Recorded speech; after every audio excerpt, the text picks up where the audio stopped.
Prashant Kumar Singh, Secretary Ministry of New and Renewable Energy, Shri Subrakant Pandaji, immediate past president FICCI and MD Indian Metal and Ferroalloys Limited, Shri R.V. Sahi, former Secretary Ministry of Power, and Shri Ghansham Prasad, Chairperson CEA.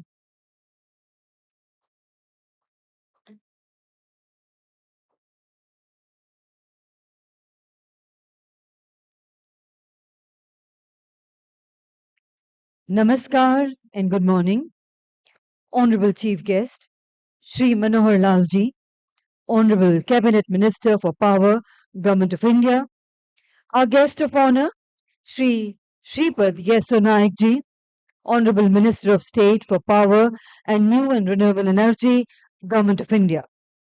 Esteemed dignitaries on the dais, our special invitees, distinguished policymakers of the country, senior officials, both from the central and the state governments, our representatives of the industry and academia, experts, distinguished guests and speakers, stakeholders, respected members of the press and media, ladies and gentlemen. It gives me immense pleasure today to welcome you all to this significant brainstorming event on the Indian power sector scenario 2047, organized by the Central Electricity Authority, CEA. This event marks an important milestone as we embark on an insightful journey to chart the future of the Indian power sector by 2047. We look forward to an in-depth exploration of India's energy future as we move towards 2047, a landmark year for our nation. The Indian power sector is poised to play a pivotal role in shaping the country's economic growth and societal development. As we stand at the crossroads of a transformative energy journey, the sector presents a new set of opportunities and challenges across various verticals, including generation, transmission, distribution, research and development, and manufacturing. This event will explore the dynamic shifts and strategies that will shape the future of India's energy landscape. And today we are honored to have with us the august presence of honorable ministers, some of the most esteemed leaders from the Ministry of Power, Ministry of New and Renewable Energy, and Niti Aayog, along with key industry partners, all of who are shaping the future of India's energy landscape. And may I now request Shri Ghansham Prasad Ji, Chairperson CEA, to kindly do the honors of welcoming our Honorable Chief Guest, Shri Manohar Lalji, Honorable Cabinet Minister for Power, Government of India. And let's put our hands together once again to welcome the Honorable Minister. We request you, sir, to also present a small token of gratitude to the Honorable Minister. Thank you very much indeed, sir. I would request you, sir, to also welcome Shri Shripad Yesso Naik Ji, Honorable Minister of State for Power and New and Renewable Energy, Government of India. A very warm welcome to you, sir. May I request you, sir, to welcome Shri Pankaj Agarwal, Secretary, Ministry of Power. I request you, sir, to welcome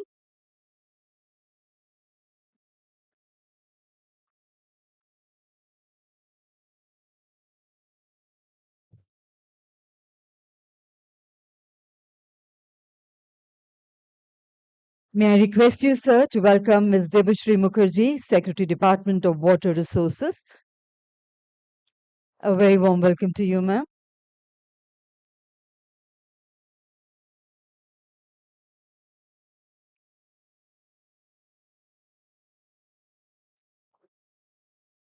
I request you, sir, to welcome Shri Prashant Kumar Singh, Secretary, Ministry of New and Renewable Energy, Government of India.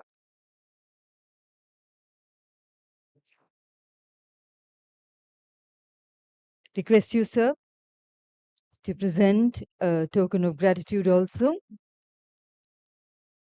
And to welcome Shri Subrakant Panda, immediate past President FICCI and Managing Director, Indian Metal and Ferroalloys Limited.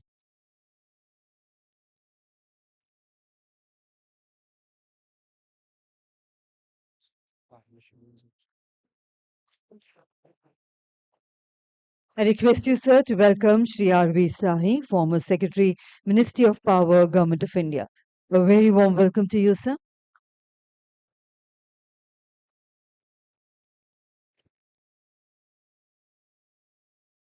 Thank you, sir, for doing the honors. I request Shri Rakesh Kumar, Secretary CEA, to do the honors of welcoming Shri Ghansham Prasadji, Chairperson CEA.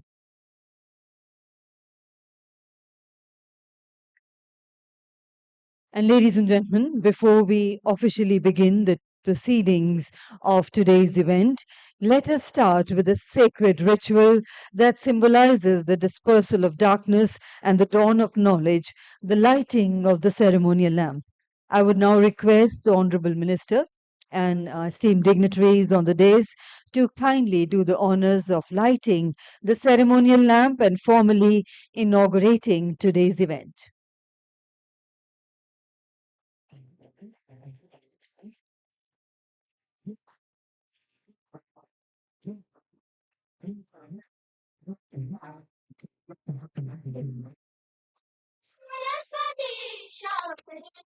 And let's put our hands together on the ceremonial inauguration of this brainstorming event by CEA.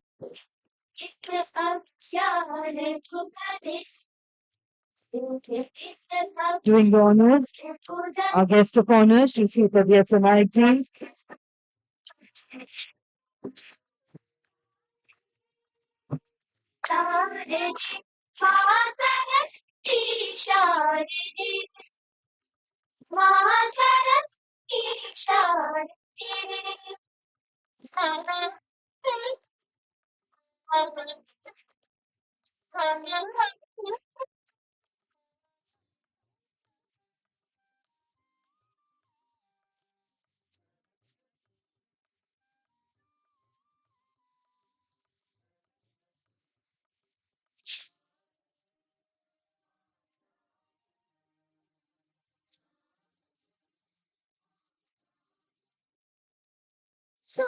Thank you to all our distinguished guests for lighting the lamp and marking the official beginning of this event.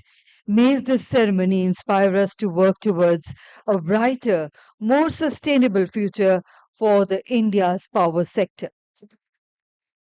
And to encapsulate the spirit and vision of Central Electricity Authority, we now present the CA theme song, which beautifully captures the essence of innovation, commitment, and progress in the power sector.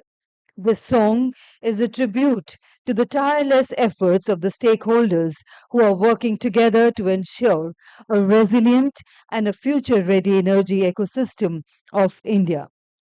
We now play the CA theme song.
Thank you.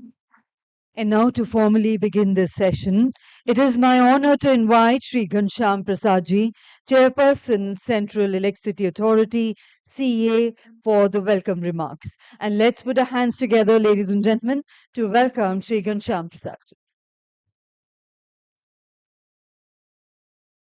माननीय, आज केंद्रीय विद्युत प्राधिकरण के लिए एक पावन दिन है। मैं तहे दिल से सीए परिवार की तरफ से आप सभी अतिथिगण का स्वागत करता हूं।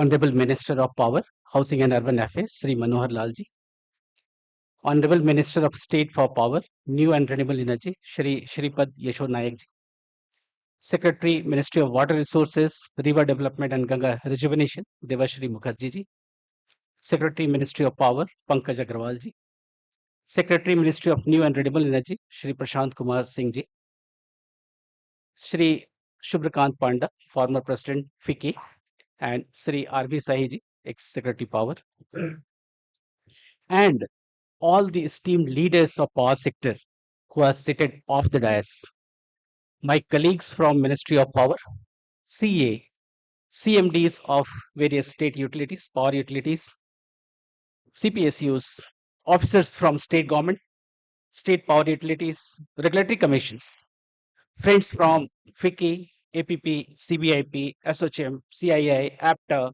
academia, startups, students, friends from media. I welcome you all in this particular event today. मुझे आपको बताते हुए हर्ष हो रहा है कि हम पिछले 50 साल से देश के पावर सेक्टर में सेवा कर रहे हैं। इस उपलक्ष्य पे एक छोटी सी वीडियो मैं पेश करना चाहता हूं। Please run the video please.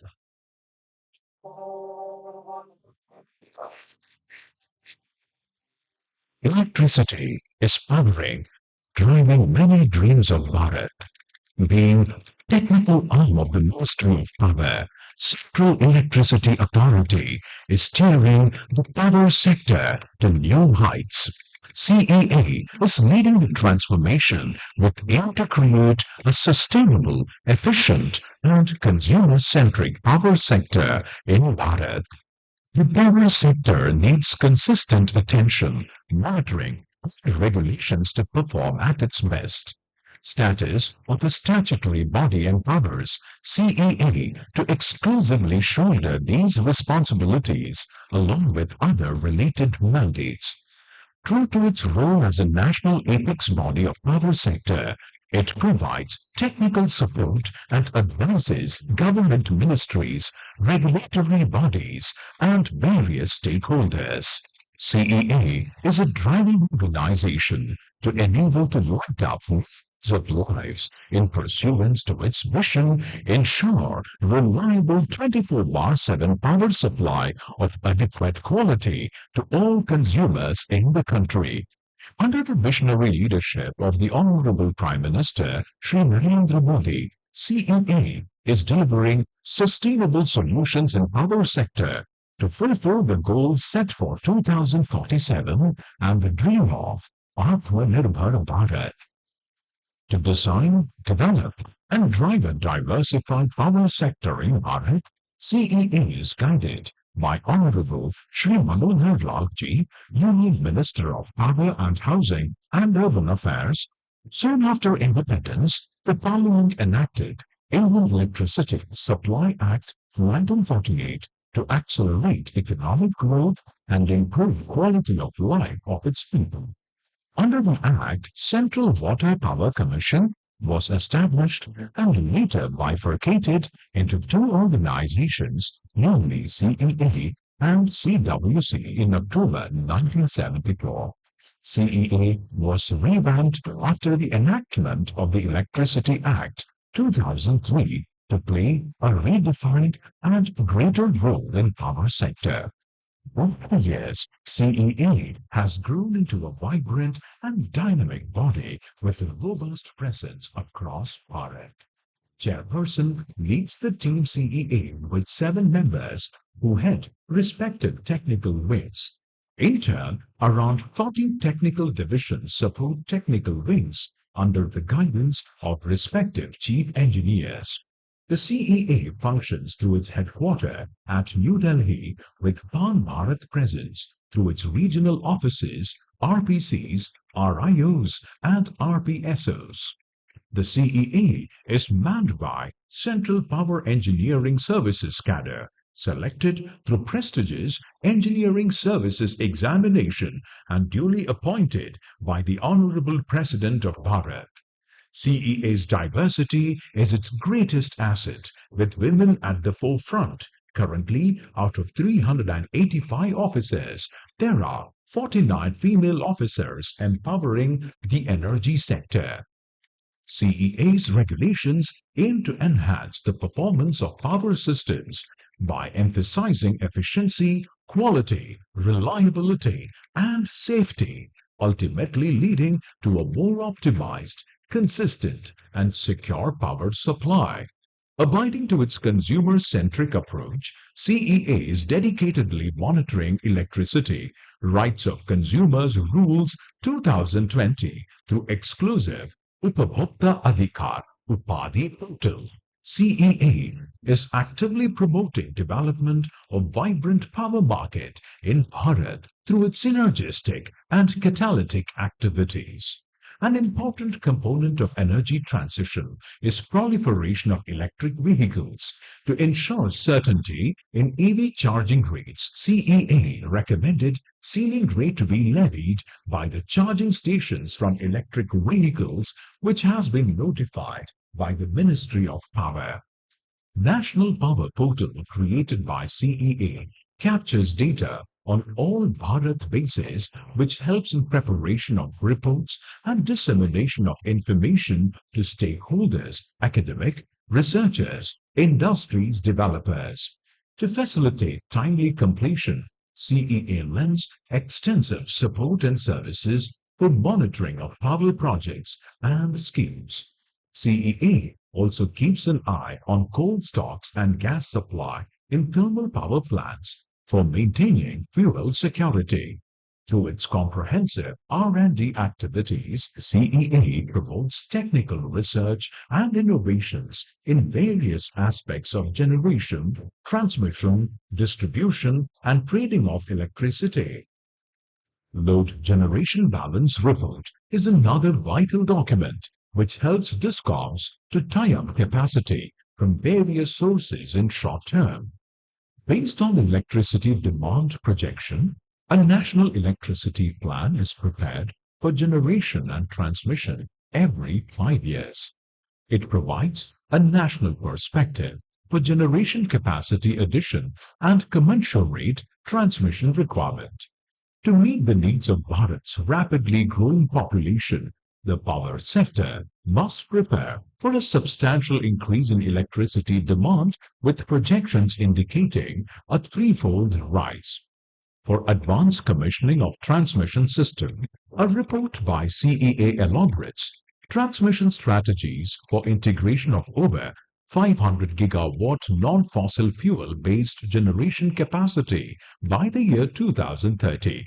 The document provides visibility to developers regarding potential sites and investment.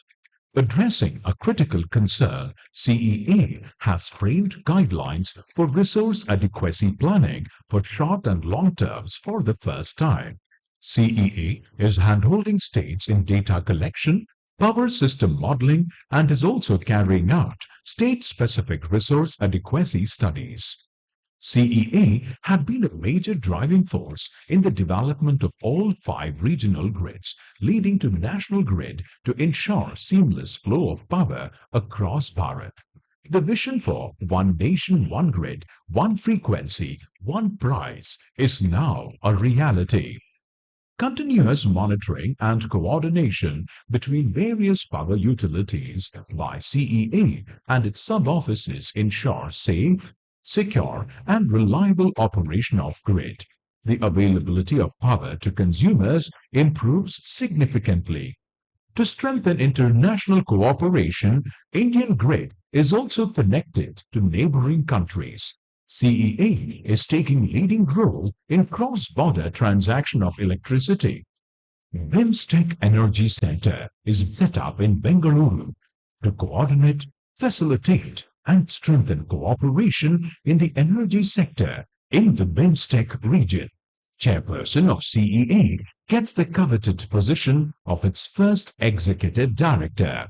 To tap the enormous potential of water as an energy resource, a lead has been taken to revive hydropower for faster development with focus to pump storage plant. Being the concurring authority for detailed project reports of hydro projects, a single window clearance cell has been set up to expedite the process. CEA released standard operating procedure for implementation of early warning system with respect to hydropower. CEA has over 10.3 thousand followers in social media platforms like X.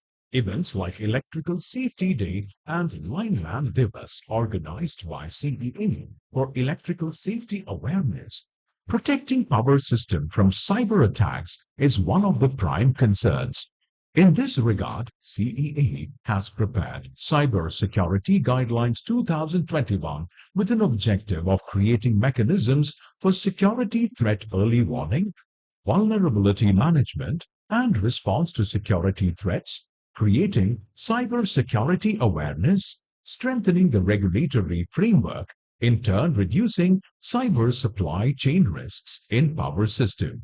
A computer security incident response team for power sector, CSIRT Power, has been set up for managing the cyber security incidents in power sector. CERT-IN is providing the requisite leadership for the CSIRT Power to coordinate all the incident and other cyber security activities in power sector. Clean energy and energy transition drives are paving way for environment, social and governance policy and programs. Several bilateral and multilateral cooperation are underway to meet sustainable and renewable energy goals given our net zero commitments by 2070. In the larger interest of consumers, metering regulations have been re-amended to upgrade all consumer meters into smart meters. The authority is also significantly contributing in smart meter rollout plan across Bharat. Also, it is significantly involved in various endeavors for making discoms and distribution sector viable. For fast recovery and restoration in the event of disaster, DRIPS portal has been developed to facilitate prompt requisitioning of resources. Under Make in India and Atmanirbhar Bharat, CEA encourages the use of made in India goods and services in power sector for maintaining transparency and facilitating ease of doing business. Many of the CEA clearances are integrated to National Single Window System portal.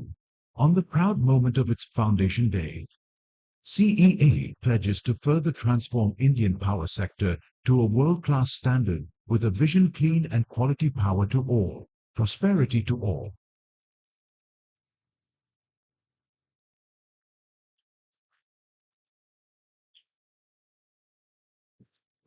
This was just a glimpse what we had been doing, what the power sector has been doing so far, sir. But the very basic idea on the completion of 50 years of CA and what we are targeting on the 100th year of independence, that is by 2047. I'll just take you a journey through why we have planned this and what is the context setting on this. Can we have the presentation, please?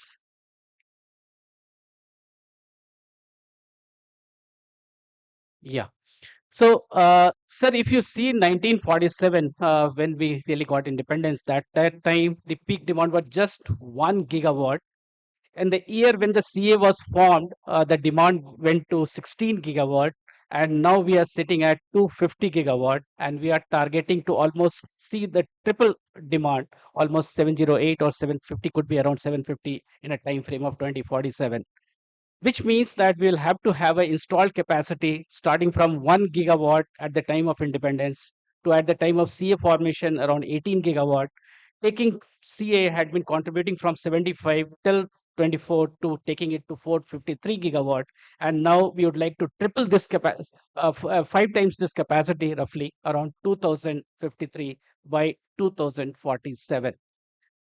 This takes us to green pathways. If I have to really reach to those capacities, then definitely, and going in the energy transition era, we need to see the renewables coming in a big way. And that is how we are targeting somewhere around solar to around 1200 gigawatt in a time frame of 2047, starting from 89 gigawatt, what we have at present. Intermediate goals are there, 2030 and 2032. Similarly, for the wind, from 47 in a time frame could be around 400 plus gigawatt. Most important is going to be hydro pump storage plants, which is right now standing at a very meager capacity of 4.7 gigawatt, taking to 19, then 27, and then targeting around 116 gigawatt in a time frame of 2047. Rather, I'll say that we need to accelerate even much beyond this projected target in the PSP. If we do that, probably the BSS requirement will come down. But still, if not, then the BSS requirement will be of this kind of an order. So all this is going to lead to a number of changes that will be happening in the various segments of our sector. Particularly the one time when we used to consider base load stations, probably that will have to transition. The accelerated transition, that means they will have to have a flexible operation in terms of thermal and nuclear. Even the thermal, what we are targeting, that has to come with a new technology so that we try to minimize CO2 emissions and so forth. Probably we'll have to target some of the states and discoms to early do the greening part so that we are able to achieve net zero much before than 2070 in the power sector, and similar optimal use of the same capacity and all. Similarly, hydro, the PSP potential has been increasing every time, and earlier we used to have somewhere around 90-95 gigawatt. It has now reached to 181 gigawatt as of today. But because of the self-identified projects, this PSP potential is increasing every year. And we need to really change the mindset of development of hydro PSP. And for that, a number of steps have already been taken. Jalvi Stored portal was made live by user only a few days back, which will make the thing transparent in the preparation of DPR proposals. All our stakeholders, whether it is water resources, CWC, GSI, Ministry of Forest and Environment, all of them will have to come together to see that we try to develop it as fast as possible. Third session concentrates on the skill development, because until unless we have the skilled manpower, expert in the relevant field, skilling, reskilling, mandatory training programs, and most important is prioritize R&D. That means concept to commercialization. Things will not move and will not be independent in our country. Taking to the next, because all these also needs finances. So finances for energy transition, huge quantum of finance is required. What is required now is quick financing and fast track, which can only fast track the projects. We cannot have the luxury of approving and appraising the projects for financing in 1 year or 2 years, which normally had been the norms. Asset monetization, when we need to also encourage new players and startups to come forward and try to see and try to grab these business, which is going to be in forthcoming. Economic financing, green bonds, financing for R&D projects and product development, which is again a very gray area as of now, which we need to focus on, and financing of stories and PSPs. Capacity planning, definitely resource adequacy, a glimpse you have already seen. So we need to have the resource adequacy towards the supply side and the demand side, and optimal resources to avoid extra cost burden to the consumers. Transmission, a big way. We have already seen a plan of 500 gigawatt by 2030. Today we are we'll be unveiling the plan for 2032 with 600 gigawatt plus. And then the innovative solutions are required to see that how we will be able to evacuate something like 1800 gigawatt of RE by 2047. These are challenges. Can we now think of highest voltage level transmission of 1200 kV HVAC in the world?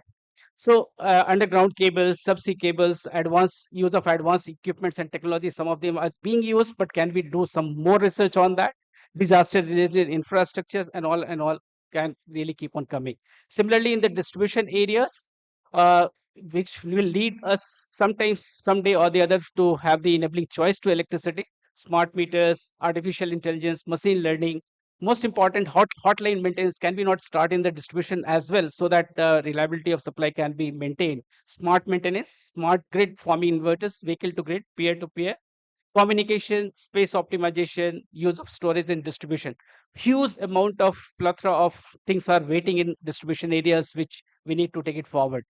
Cross-border and energy market, definitely we are already working on one sun, world, one grid. Definitely we need to take it forward with more number of interconnections with prospective countries, whether it is Saudi Arabia, Oman, or Singapore, or Sri Lanka, and Myanmar, and trying to integrate the grids across the world. Liquidity in the market, market-based products, flexibility in the PPAs, capacity market, financial products, all these are in the pipeline. I have just listed a few indicative ones, but as we go along in the sessions, different sessions during that period, probably we'll have more of such numbers. Coming to green hydrogen and derivatives, definitely the demand creation, RERTC, export promotions, etc. And most important, the grid connectivity to ISTS, intrastate and dual connectivity, which will be required. And one of the more studies that we are trying to do is whether we can really have the hydrogen pipelines in the country, which can complement the ability of transmission. So transmission versus hydrogen pipeline, which we are working with the Ministry of Petroleum and GAIL and other companies as well.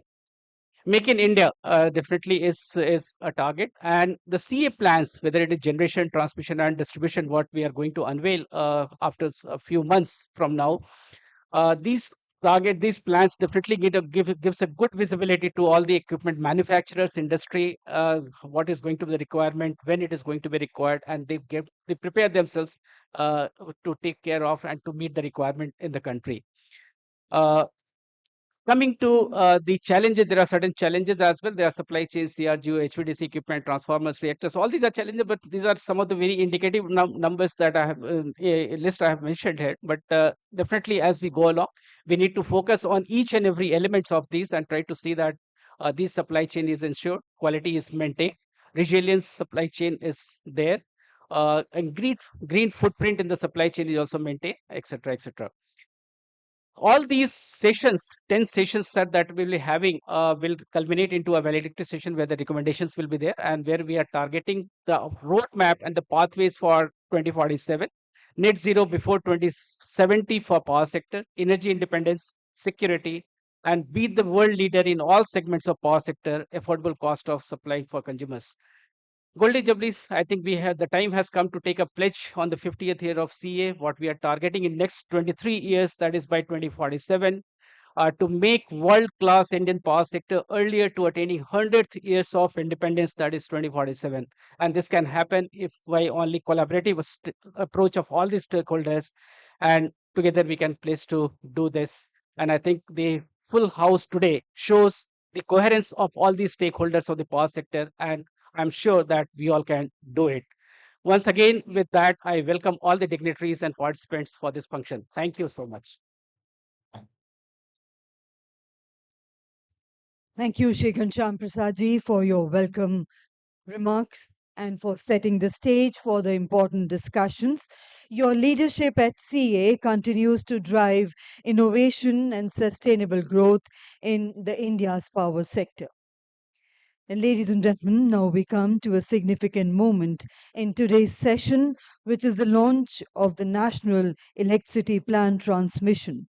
This plan will serve as a key roadmap for building India's future transmission network, supporting the country's growing energy demands. And I have the privilege in requesting our Honorable Minister, Shri Manohar Lalji, to kindly do the honors of launching the National Electricity Plan with the click of the remote.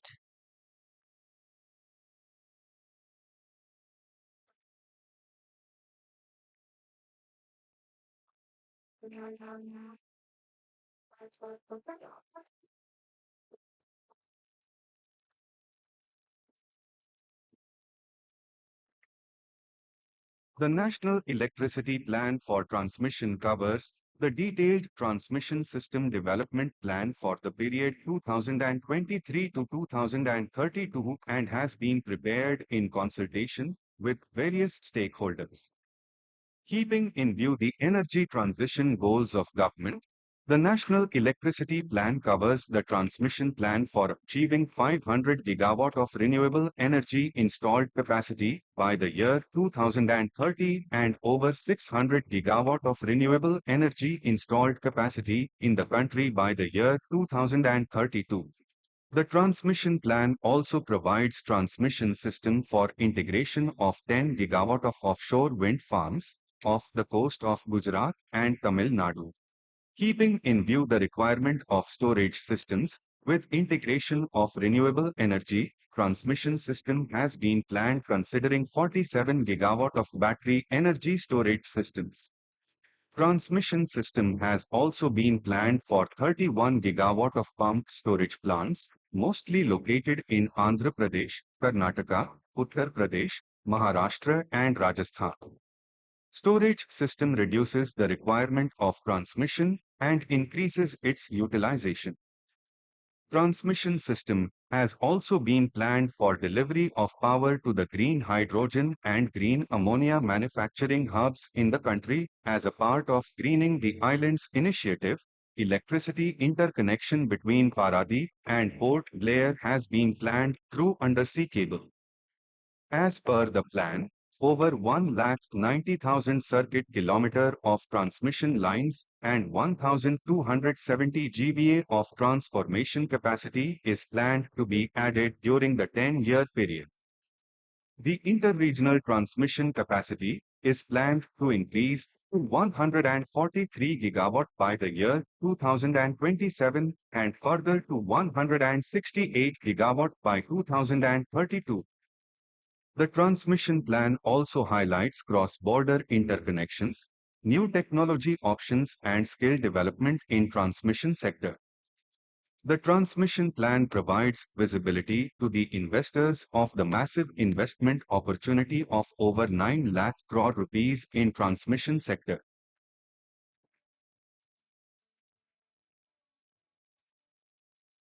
Thank you very much indeed, sir.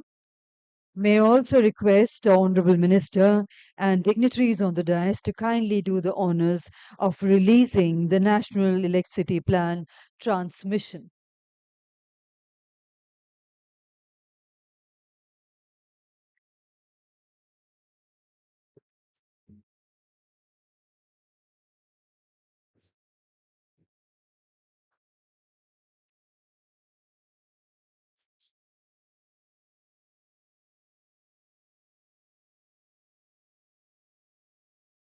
And let's put our hands together on the release of the National Electricity Plan transmission by the Honorable Minister, sir. Thank you very much indeed, sir, for doing the honors. Shri Manohar Lalji, the Honorable Cabinet Minister for Power, Government of India, has been leading efforts to modernize and transform India's power sector. The Honorable Minister's leadership is particularly significant as India continues its mission to reduce carbon emission and net zero goals to achieve the net zero goals by 2047, and we look forward to hearing the Honorable Minister's vision for the future. And it is my distinct honor now to invite the Honorable Minister for Power, Government of India, Shri Manohar Lalji, for the inaugural address. And let's put our hands together to welcome the Honorable Minister.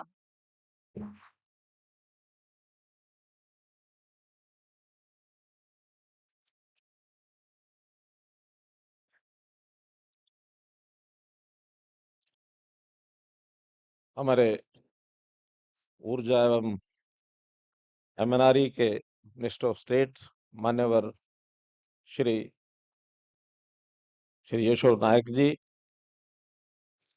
Pankaj Agarwal ऊर्जा विभाग के हमारे सचिव, Devashree Mukherjee secretary department of water resources, Shri Prashant Kumar Singh ji secretary new and renewable energy, Shri Subrakant Panda ji जो भी immediate past president of FICCI and managing director Indian metal and ferro alloys limited, Shri R V Shahi ji हमारे former secretary ministry of power, Shri Ghanshyam Prasad ji chairman CEA, उपस्थित सभी यहाँ जितने भी ऊर्जा विभाग के लीडर्स ऑर्गेनाइजेशंस हैं उन सबके हमारे ऑफिसर्स एंड हमारे अन्य सभी बंधुगण, आज का ये अवसर बहुत ही एक ऊर्जा विभाग के क्षेत्र में मैं एक ऐसा अवसर मानता हूं जो एक अपनी बहुत बड़ी छाप छोड़ने वाला है।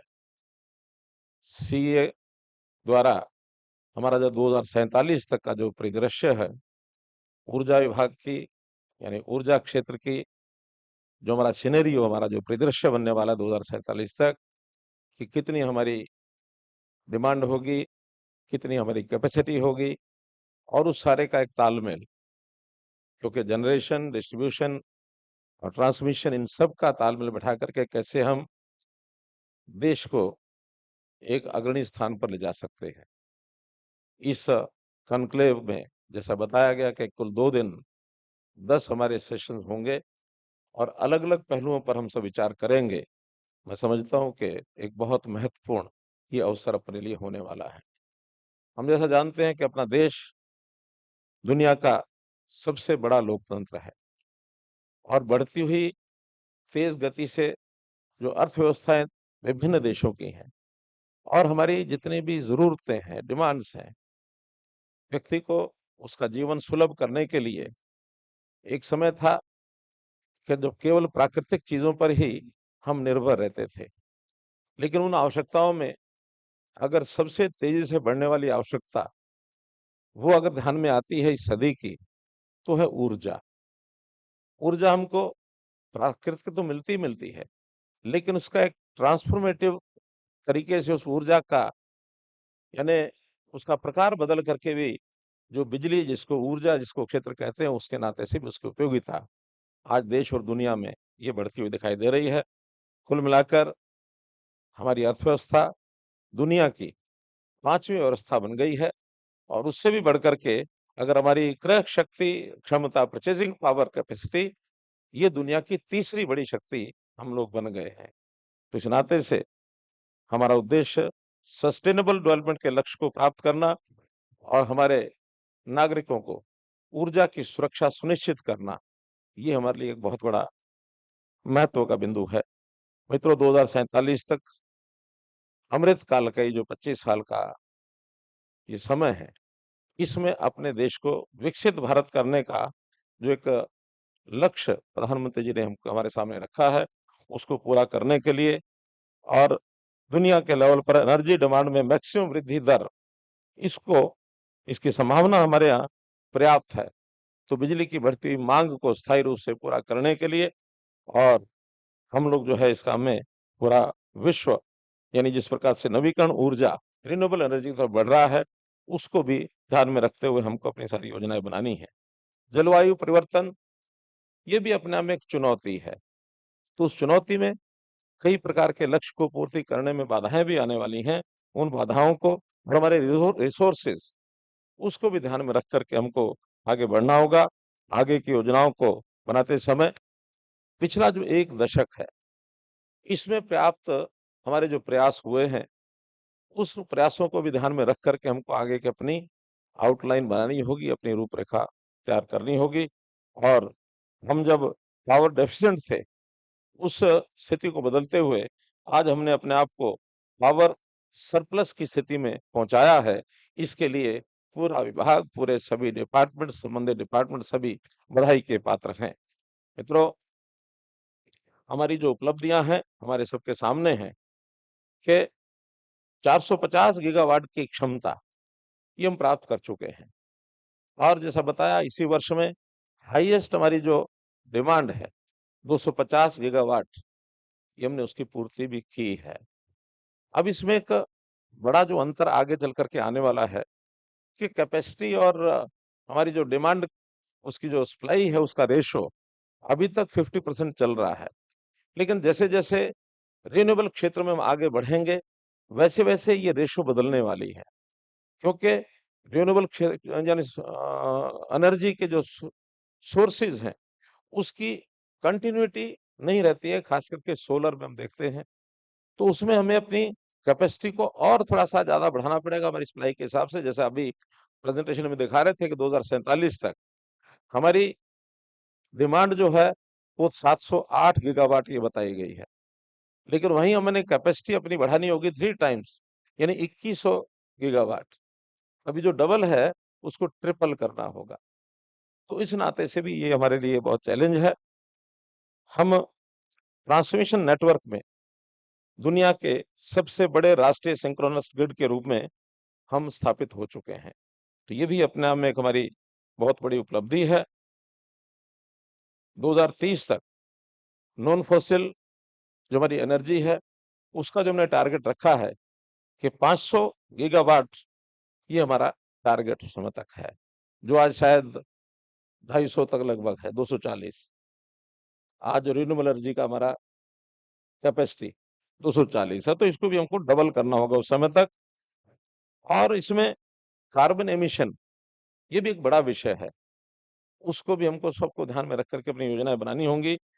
हमको 2030 तक अपना जो अनुमानित कार्बन एमिशन है, उसको 1 अरब टन ये हमको कम करना है, और 2070 तक हमको दुनिया में नेट ज़ीरो कार्बन एमिशन ये भी पहुंचना है।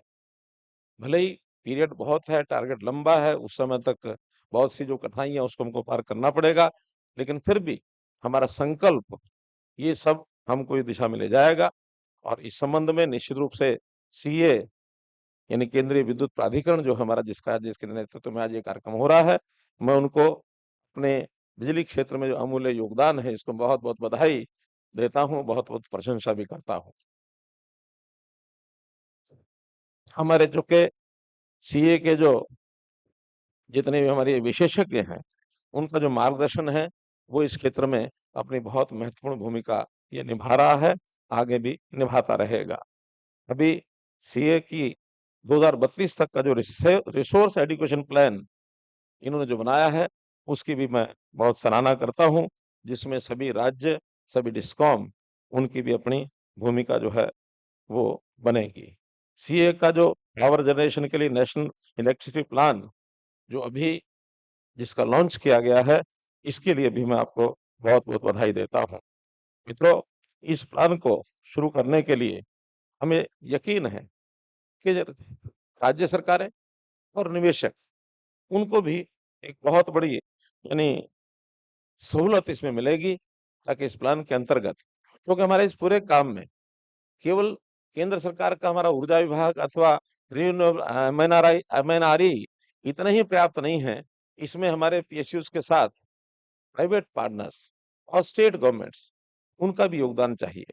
तो उस सारे योगदान के लिए भी हमारी जो ये नई हमारी नेशनल इलेक्ट्रिसिटी प्लान, इसका भी उपयोग हमको होगा। हाँ, डिस्ट्रीब्यूशन के लिए भी पहली राष्ट्रीय बिजली योजना ये सीए तैयार कर रहा है, जैसे हमको जानकारी मिली है। 2047 तक हमारी विकसित अर्थव्यवस्था को अपने लक्ष्य को आगे बढ़ाते हुए लाने के लिए हमारी जो सीए पावर सेक्टर की प्रगति, इसकी महत्वपूर्ण एक भूमिका निश्चित रूप से रहने वाली है। मित्रों, ये बहुत बड़ी चुनौती है। जिस प्रकार का हमारा बढ़ती हुई डिमांड है, हमारी बढ़ती हुई आबादी है, देश का आर्थिक एक प्रगति के जो हमारे पैरामीटर्स हैं, उसको प्राप्त करना, ये हमारे लिए बड़ी चुनौती है। लेकिन हम चुनौती को स्वीकार करें और स्वीकार करके इसको अपने लक्ष्य की पूर्ति के लिए तभी हम कर पाते हैं कि हमारी संकल्प शक्ति को हम सिद्धि तक ले जाने के लिए अपने सभी ऑर्गेनाइजेशंस को उस लेवल तक लेकर के जाएंगे। और जो भी कोई देश, प्रदेश अथवा संस्था किसी चुनौती को स्वीकार करके उसको सिद्धि तक ले जाती है, तो वो चुनौती नहीं रहती, वो बल्कि एक अवसर में, अपॉर्चुनिटी में बदल जाती है। और हमारे लिए अवसर चुनौती ये है कि हम दुनिया का सबसे तेज गति से विकास करके 247 तक विकसित भारत बनाने का जो हमारा लक्ष्य है, ये दुनिया का एक बहुत बड़ा उदाहरण बनेगा कि 25 साल में हमने कितना बड़ा ट्रांसफॉर्मेशन किया है। तो एक दुनिया के लिए हमें अपने आप को सिद्ध करने के लिए दुनिया में ये हमारे लिए एक अवसर है। इस अवसर को भी हमको इन योजनाओं के माध्यम से प्राप्त करना है। मित्रों, हमारा जो तेजी से बढ़ता हुआ शहरीकरण है और औद्योगिकरण है, ये अपने आप में हमारी जो बिजली की डिमांड जो बढ़ेगी, उसका बैलेंस बनाने के लिए और जो हमारा कैपेसिटी एडिशन है, जैसे मैंने बताया, उसकी योजना पर हम सब विचार करेंगे ही अगले 10 सत्रों में। और सौर और पवन जैसे जो परिवर्तनीय स्रोत हैं, उसके लिए हमारी जो बिजली उत्पादन है, उसमें जो ग्रिड के साथ इंटीग्रेट करने का जो चैलेंज है, उस चैलेंज को भी हम स्वीकार करेंगे, क्योंकि उसके बिना भी हमारा शायद काम किया हुआ इसमें कहीं न कहीं कमी रह जाएगी। हमने अपने ग्रिड को अगर रिलायबिलिटी और स्टेबिलिटी की तरफ ले जाने के लिए जो पहलू चाहिए, वो हम अगर उसमें ठीक से सुनिश्चित नहीं करेंगे, तो हम अपने लक्ष्य को पूरा नहीं कर पाएँगे। हमें अपने नागरिक को 24 घंटे बिजली देना, इसकी सुनिश्चितता करनी पड़ेगी।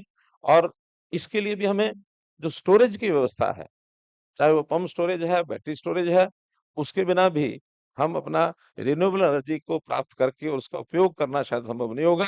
तो इसलिए उसको एफिशिएंट स्टोरेज को विकसित करने के लिए जो हमारी टेक्नोलॉजिकल डेवलपमेंट्स हैं, उसको भी हमको ध्यान रखना होगा। अभी हमारे पंप स्टोरेज के बाहर बंधु विचार कर रहे थे, बता रहे थे कि हम अपने इस पंप स्टोरेज को फैसिलिटेट करने में बहुत सी नई टेक्नोलॉजी का उपयोग कर रहे हैं और उसमें कॉस्टिंग हमारी कम आएगी। तो मैंने मजाक में कहा कि पंप स्टोरेज वाले जरा बैटरी वालों को भी साथ लेके चलना, क्योंकि उनकी कॉस्टिंग भी कम करनी होगी, अन्यथा आप आगे बढ़ जाओगे, वो पिछड़ ना जाए। तो इसलिए पैरेलली हमें अपनी स्टोरेज की सारी व्यवस्था को साथ साथ लेके चलना होगा और इस प्रकार से हमारा जो ग्रिड इंफ्रास्ट्रक्चर है, उसको एक्सपेंड भी करना होगा, उसको अपग्रेड भी करना होगा। तो इन सब चीजों पर आप गहनता से विचार करें और एक रेगुलेटरी फ्रेमवर्क इस इंफ्रास्ट्रक्चर में निवेश करने के नाते से जो उसकी जरूरत है, उसका एक सिस्टम हमारे सीए की योजना से जो आप बना रहे हैं, इसके लिए भी मैं आपको बहुत बहुत बधाई देता हूँ। मित्रों, पर्यावरण स्टेबिलिटी, इसको भी इसको ध्यान रखते हुए भविष्य की ऊर्जा, इसको भी हमको कार्बन एमिशन और बैलेंस बनाने की जो बात मैंने कही है, उस पर आप ध्यान करेंगे ही। हाँ, महत्वपूर्ण बात जो है, ऊर्जा प्रणाली की जो आधुनिक व्यवस्था है, उसका परिवर्तन, उसमें समर्थन करने के लिए, उसके ऊपर काम करने के लिए एक जो आज की जरूरतों को पूरा करने के लिए वर्कफोर्स चाहिए, उस प्रकार की वर्कफोर्स भी हमको ट्रेंड करनी होगी, वैसी स्किलिंग करनी होगी, उस समय की आवश्यकता के हिसाब से उनको उसके ऊपर खरा उतारना होगा। मित्रों, भविष्य की इन सब चुनौतियों को स्वीकार करते हुए अपनी जरूरतों को पूरा करने के लिए स्थायी और कुशलता से पूरा करने की चुनौतियों को निपटना, ये हमारे लिए बहुत महत्वपूर्ण है। हमारे विचार जो हैं, एक साहसी विचार हों और अपनी वर्कफोर्स को लेके उसके लिए हम लोग इंस्पायर करें, उसको एनर्जाइज करें, उसको एक प्रकार से समय के हिसाब से उसको चलने के लिए प्रेरणा दें। इन्हीं बातों का अगर आप ध्यान रखेंगे इन 2 दिनों के इस विचार में, तो मैं समझता हूँ अपने लक्ष्य को पूरा करने के लिए हमको बहुत बड़ा लाभ होगा। आपका बहुत-बहुत धन्यवाद, बहुत-बहुत आभार। हार्दिक धन्यवाद सर। माननीय मंत्री महोदय जी का आभार व्यक्त करते हुए आपका भारत के लिए विद्युत क्षेत्र के लिए 2047 तक एक दूरदर्शी मार्ग प्रशस्त करने के लिए आपका हार्दिक धन्यवाद। माननीय मंत्री महोदय जी से निवेदन है, कृपया एक ग्रुप फोटोग्राफ के लिए आप अपने स्थान पर खड़े हो जाएं। हार्दिक धन्यवाद और एक बार फिर जोरदार तालियां माननीय मंत्री महोदय जी के लिए। आपका हार्दिक धन्यवाद। आपने अपने कीमती समय में से वक्त निकाला और आज यहाँ उपस्थित हुए। Ladies and gentlemen, we thank the Honorable Minister for his inspiring inaugural address and for laying out a visionary plan for the India power sector as we move towards 2047. The Honorable Minister, sir, has a pressing commitment to attend. He would be departing now. We would request everybody else to kindly remain seated as we will moving ahead with the proceedings of the inaugural session. Thank you very much indeed. We now present before you a video message by Dr. Ajay Mathur, Director General, International Solar Alliance, ISA.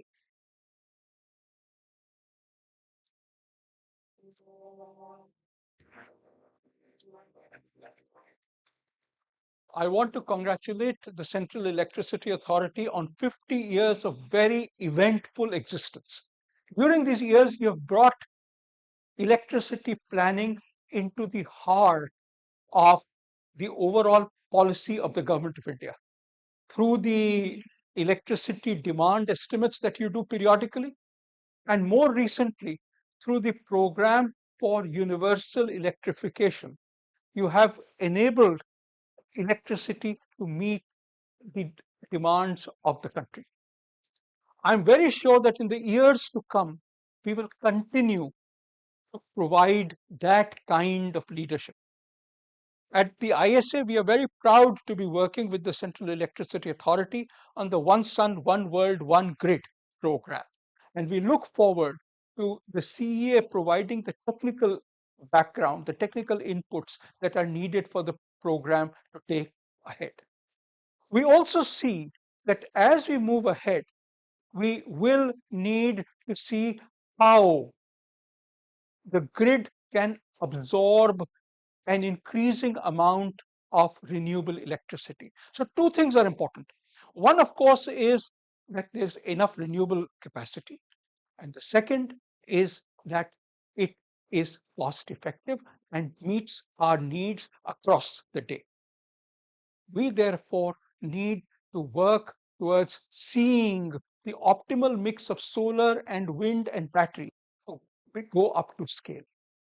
And as we go up to scale, we will need CEA leadership in ensuring how land can be made available, hopefully in all states, how transmission lines can be planned from those land pockets to the load centers or the nearest grid centers, and how can the initial capital cost be made available, even though as we speak, the cost of round-the-clock renewable electricity is competitive with that from fossil fuels. I look forward to the Central Electricity Authority providing leadership in the years to come.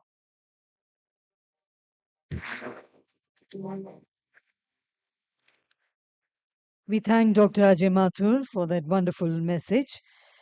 And next, we are honored to hear from Shri Subrakant Pandaji, Immediate Parts President FICCI and Managing Director, Indian Metal and Ferroalloys Limited, and will share his insights on the significant role of the industry in transforming India's energy landscape. Let's put our hands together to welcome Shri Subrakant Panda, sir, for his address. Shri Shripad Yasso Naik Ji, Honorable Minister of State for Power and New and Renewable Energy, Government of India. Secretaries to Government of India, Ms. Debashri Mukherjee, Shri Pankaj Agarwal, Shri Prashant Kumar Singh, Chairperson CEA, Shri Ghanshyam Prasad, dignitaries on and off the dais, industry leaders, ladies and gentlemen. At the outset, let me add my warm welcome to this conclave, which will deliberate on the very important subject of the power sector scenario in the nation leading up to 2047. As we are all aware, India has truly emerged as an economic power.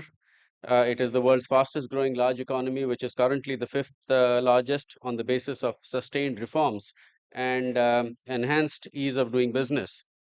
And the Viksit Bharat journey, which is the aim as put out by the Honorable Prime Minister for India to become a developed nation by 2047, entails a parallel growth story for the power sector, as it is a crucial enabler.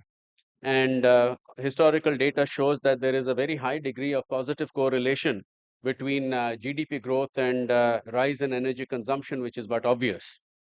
Moreover, increasing urbanization and greater electrification will also add to demand going ahead.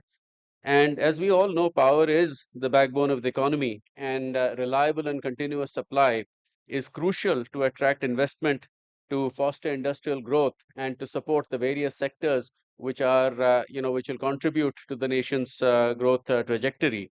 So, in summary, I think it's fair to say that energy security is crucial to fulfilling our economic aspirations. If we take a look at the power sector, there has been a remarkable transition from a power deficit state to a power surplus nation. We are currently the third largest producer and consumer of electricity globally, with installed capacity, as you heard, exceeding 450 gigawatts.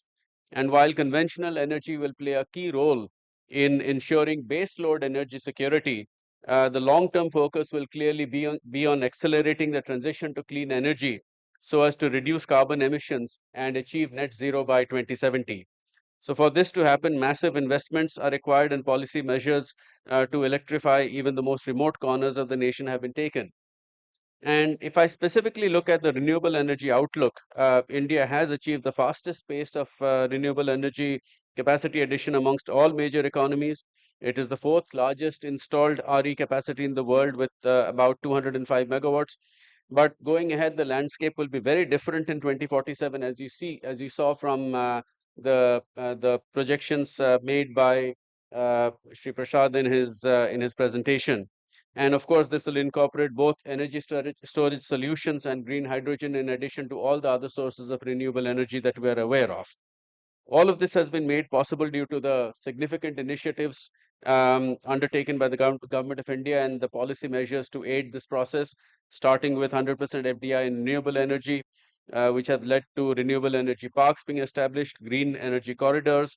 Of course, the policy initiatives in terms of the ISTS schemes, including waiver for renewable energy, and of course, the significant announcement made by the Honorable Prime Minister about the PM Surya Ghar Yojana, which is rooftop solar for all households. That is, of course, as you know, a very, very significant commitment to renewable energy. If you look at the next steps, I think it is fair to say that enhancing local manufacturing capabilities is essential for self-reliance and in turn energy security. And for this to happen, there has to be a focus on expanding domestic production of renewable energy equipment, solar panels, batteries, and other critical infrastructure. And it is also important, I think, particularly in the context of accelerating energy transition, to invest even further and in research and development. And last but not least, to keep in mind that the estimated 500 gigawatts RE capacity, which we are targeting, will require significant investment of more than 20 lakh crores. In this context, on behalf of FICCI representing Indian industry, some suggestions that I would like to make for the kind consideration and deliberation is a continued focus on measures to further improve ease of doing business, including availability of land, even speedier regulatory clearances, statutory provisions, etc.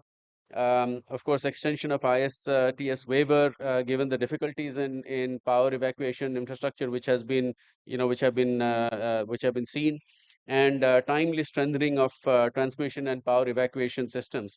Besides all of this, I'm sure many other points will come up in the deliberations of over the next 2 days, and I'm sure we will be putting together a compendium for policymakers to have access to that and include that in their deliberations and planning. Before I conclude, I would like to extend my gratitude to the Central Electricity Authority and especially the chairperson, Shri Prasad, and all senior colleagues. And the CEA in particular has been instrumental in shaping the nation's power sector through meticulous planning and emphasis on research and innovation. And FICCI is privileged to support the Central Electricity Authority in not just organizing this conclave, but in other measures which are required for this important sector.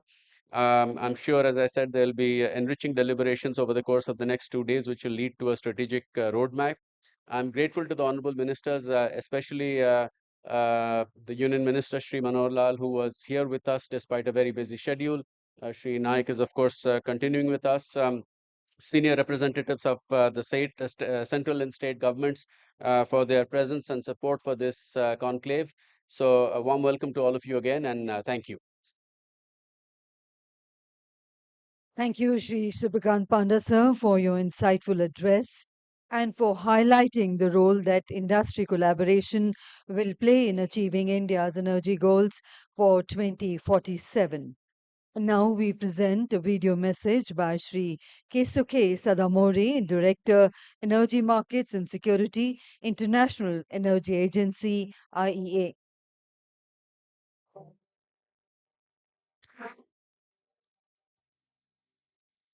Esteemed guests, ladies and gentlemen, warm wishes from the International Energy Agency. I would like to begin by congratulating India's Central Electricity Authority on its Golden Jubilee.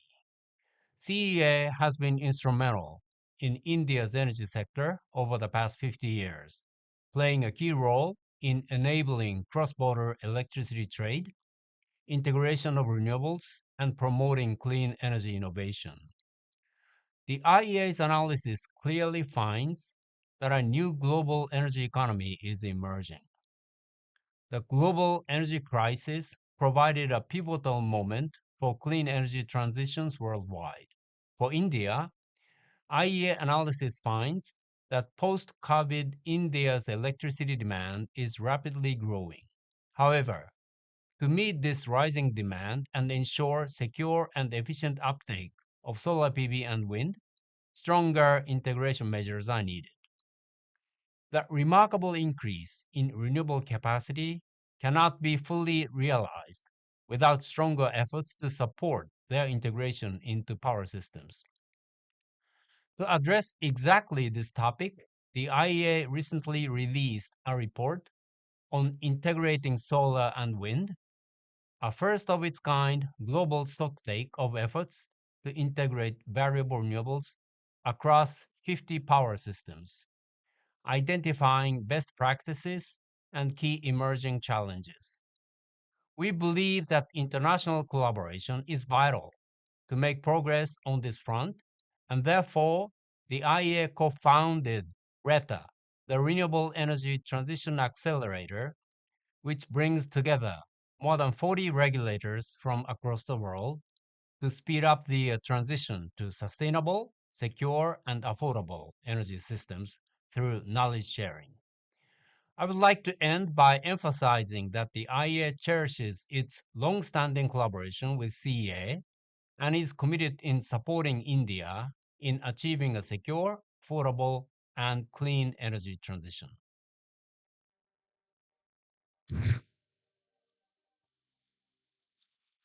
We thank Sri Sadamori for that insightful message we had from him. And now I would like to invite Sri R.V. Sahi, former Secretary, Ministry of Power, Government of India, to kindly share his thoughts on the vision of India's power sector and the initiatives being undertaken to support the transition to a cleaner and more resilient energy system.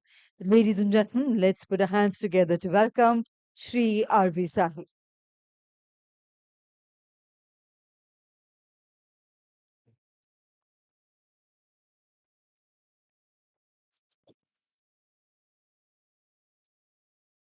Honorable Minister, Sripad Nayak ji, respected Secretaries of Power, Renewable Energy, Water Resources, Mr. Panda, Mr. Ghanshyam Prasad, Chairman, Central City Authority, distinguished participants in this great event, officers of experts of Central City Authority, invitees, and guests. At the very outset, I would be thankful to Sri Ghanshyam Prasad ji for inviting me to share my thoughts on this very important occasion. 50 years of Central City Authority. let me take this opportunity to congratulate all of you in the Central Electricity Authority, which is now led by Mr. Ghanshyam Prasad. Of these 50 years of Central Electricity Authority, my own association, in significant way, has been 46 years, from 1978 onwards. So 46 years of these 50 years, not only I have known this organization, but I have worked with this organization. I have learned a lot from this organization in various capacities, in the sector, in the government, in the professional sector, even after retirement in the cross-border power trade, particularly Ghanshyam Prasad as Deputy Director, Joint Secretary in the Ministry of Power. So his grooming for this leadership has been perfect. Not that others were imperfect, but that this grooming has been perfect.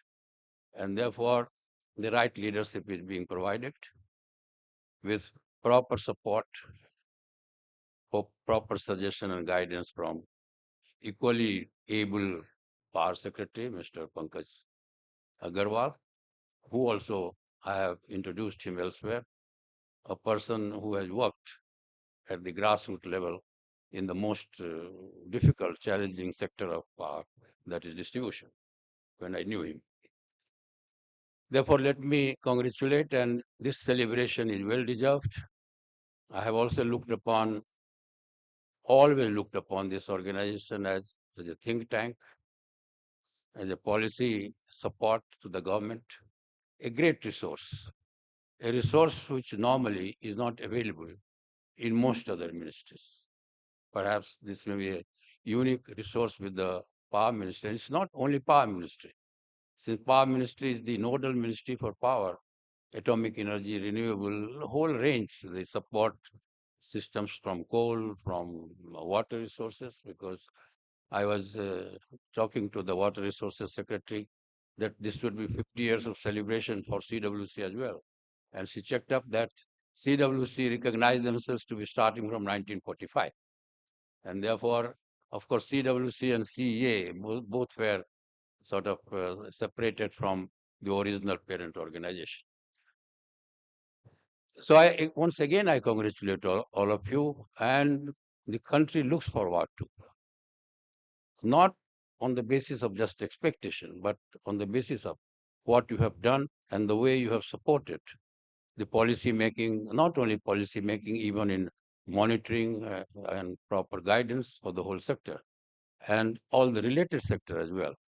And therefore, the country rightly looks upon, the ministry looks upon, the government looks upon Central Electricity Authority as such an important resource on such a complex subject like power. Just now, the transmission plan was released by the Honorable Prime Minister, and the volume itself speaks high of what the complexities are involved, particularly in the context of what we are going to do and we are doing in the field of renewable energy. So therefore, now, with that brief background of celebration of this event, let me say and share a few thoughts on the issue. And this session has been rightly, and series of sessions have been rightly named as brainstorming session. Mr. Ghanshyam Prasad gave a framework for 2047. Definitely, when this brainstorming session has been organized, this framework provides a good way of thinking, approaching. But then this framework work is not cast in steel, iron and steel. And therefore, brainstorming. What do we do? In the India Energy Forum, which I preside for the last few years, we have been discussing on energy transition, at least in more than half a dozen sessions on different areas. And we have thoughts from a large cross-section of our experts drawn from various fields. Many of the policymakers, the retired secretaries of the government of India in different power ministries and related ministries. And therefore, it's not that I am carrying the views of all of them, but definitely there are thoughts. And thoughts are that we were, before 90s, we were struggling, and even in 90s we struggled. 91 why 90 and 91 is important. That is the time major reform were made in Indian economic policy. That means from license Raj to deregulated Raj became. And that gave advantage, a lot of advantage. And that is also the time that we did not de-license power generation. So therefore, 90 becomes relevant. 90 also becomes relevant. That is the time Indian economy and Chinese economy were at par. I have sent a set of presentations to CEA, and which I don't want to share here because of the time limitation, but we have examined this. And the question comes, China, why not China? Because we need not compare ourselves with the age-old G7 group because they were a different, in a different orbit altogether in terms of per capita consumption of power, energy, per capita income, significantly different. Then there are a whole range of small countries. So this is a comparable case. It is also relevant for us that it is the largest neighbor. It is also relevant for us to understand what they did and what they are doing and what they will be doing in future. Because in some way, I am not talking a political or diplomatic language, in some way, China is our adversary. And therefore, we must know what they have done, where they have succeeded, they have not succeeded, and what is the outlook for the future. In 1990, China and India were at par. Were at par in terms of per capita income. 90, we reformed our economic policies. I would feel that history teaches us perhaps we fell short in reforming power sector. We reformed power sector also with a sort of symbolic change, a small introduction in the Electricity Supply Act. And 90s, I have said many places, I have written in many pieces, was a decade of lost opportunity.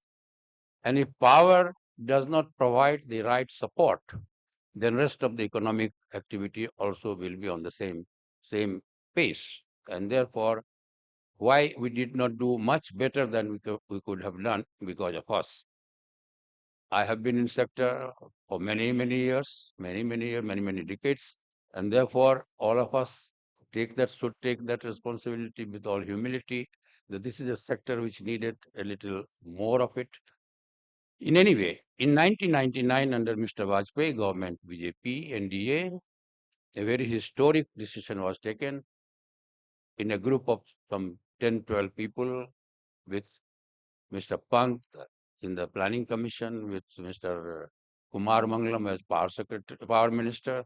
And that time it was decided that we should repeal Electricity Supply Act 1948, repeal Electricity Act 1910, and have a brand new act. And we should give a quantum jump to the policy formulation. De-license generation, that was done. It gave you advantage. I have seen the data CA brings out very nicely that what we did every 10 years before that was in the range of 30 to 35,000 megawatt in 10-year decade. And what we could get in 2002 to 2007, 2007 to 2012, and 2012 to 2022. 2002 to 2007, still we were in the range of same. We got 95,000 megawatt in 2007 to 2012. We got 2 lakh megawatt in the period 2012 to 2022. That was a quantum jump. So it gave a confidence to the power planners, CEA, ministry, the government, that we can do it. Time has come again now to give a quantum jump. Absolutely, I do appreciate the efforts that have been gone in this formulation of this framework for 2047. But I was just sharing a chart with the Power Secretary just now, and also with the Water Resources Secretary, that per capita income and per capita power consumption, they are highly correlated. If GDP has to grow, per capita income will grow, and that cannot grow unless per capita power goes. I think Prime Minister, Honorable Prime Minister, has given an aspirational agenda to the country, and that aspirational agenda changes the orbit. We have to change the orbit of our thinking, orbit of our planning, and therefore, can we think, and I would say it is not a loud thinking, that what China is today, and China is today in terms of almost everything that relates to power, almost 4.5 to 5 times of what we are. What China is today, can we achieve that by 2047? That's the point. The thrust of my submission, thrust of my discussion, to not to provoke, but to have a deeper thinking. And why I'm saying that, we were in the worst situation in 2002, when bankers abandoned power sector, and it gave that act started at the leadership level of the Prime Minister, the then Prime Minister Vajpayee ji, and now we have a dynamic Prime Minister in Mr. Modi. He has given an aspirational agenda for the country, and therefore we professionals, we in the ministries, all of us should think whether we should plan in that manner. In that context, I have another point to make, that power planning cannot be done in isolation. Today, we are thinking for the same region of fossil fuel, and also our dependence on import on petroleum fuel. Petroleum fuel, we have been increasing our dependence, and I was updated only to the extent of 86%. Yesterday, I was seeing an information that now our import dependence in petroleum sector is to the extent of 88% and more than 50% for gas. And therefore, if we have to substitute this, power will be substituting this. So our vehicles, the rest of the transportation system, all have to go. And in which case, the demand on power, the projection of power will have to be entirely different. So I think my suggestion is for an orbital change in the agenda for 2047, because it's not, as the minister rightly said, this is not a short period, it's a long period. And therefore, in the long period, we have 5-year, 10-year, and then finally we reach there. That is my suggestion for this brainstorming session. Maybe some of the sessions I might join. I have seen in some of the sessions, Power Secretary himself is also trying to take a lead. So I look forward to, under the leadership of Mr. Ghanshyam Prasad, Central Electricity Authority to be playing even a bigger role than it has been playing, and that it played at the time when we were doing our electricity policy, tariff policy, Electricity Act itself, all the significant contributions. And now the confidence level has increased because of achievements on those. We have to raise our level of expectation. Thank you very much.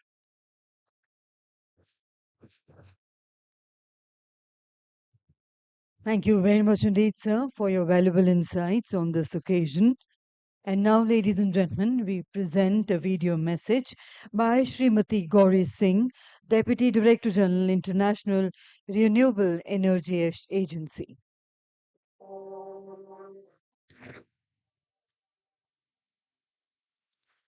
I would like to start by congratulating the Central Electricity Authority as it celebrates its Golden Jubilee, and would like to express my appreciation to the stewardship it has provided to the sector. To accelerate the pace of energy transition, India has set an ambitious target of 500 gigawatts of non-fossil fuels and of meeting 50% of energy requirements through renewables by 2030.